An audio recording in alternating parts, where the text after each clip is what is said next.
Momen satu keluarga panik saat rayakan malam tahun baru digoncang gempa Sumedang.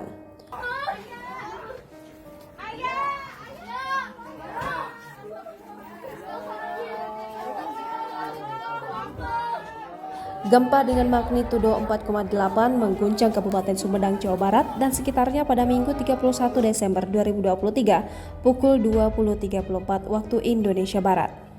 Guncangan ini merupakan kali ketiga yang dirasakan warga.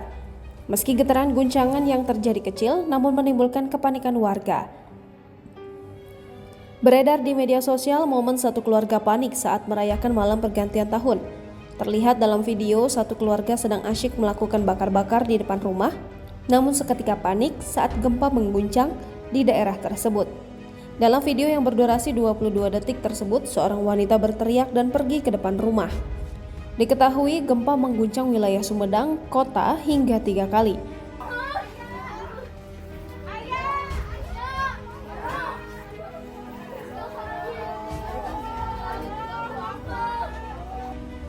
Gempa pertama terasa di Kabupaten Sumedang pukul 14.35 waktu Indonesia Barat dengan kekuatan gempa mencapai 4,1 magnitudo.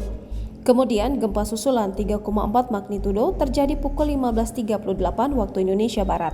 Gempa 4,8 magnitudo paling terasa dahsyat dan berlangsung cukup lama terjadi pada Minggu malam pukul 20.34 waktu Indonesia Barat.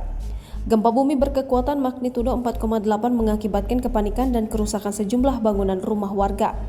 Herman menuturkan BPBD Sumedang dan unsur terkait telah melakukan asesmen di lapangan. Selain rumah, kami sudah melakukan antisipasi di 2 rumah sakit yang ada di wilayah Sumedang Kota. Untuk di Rumah Sakit Pakuwon terpantau aman. Sedangkan untuk RSUD Sumedang ada 248 pasien rawat inap dan 83 pasien IGD yang sudah kami evakuasi, tutur Herman. Herman menyebutkan total pasien tersebut dievakuasi ke 5 tenda yang ada di sekitar area RSUD Sumedang. Dari total pasien itu ada 2 pasien dengan kondisi sakit berat dan saat ini sudah mendapat perawatan intensif. Herman menambahkan kondisi terkini 1 Januari 2024 dini hari, situasi dan kondisi di Sumedang sudah aman terkendali. Download Tribun X sekarang, menghadirkan lokal menjadi Indonesia.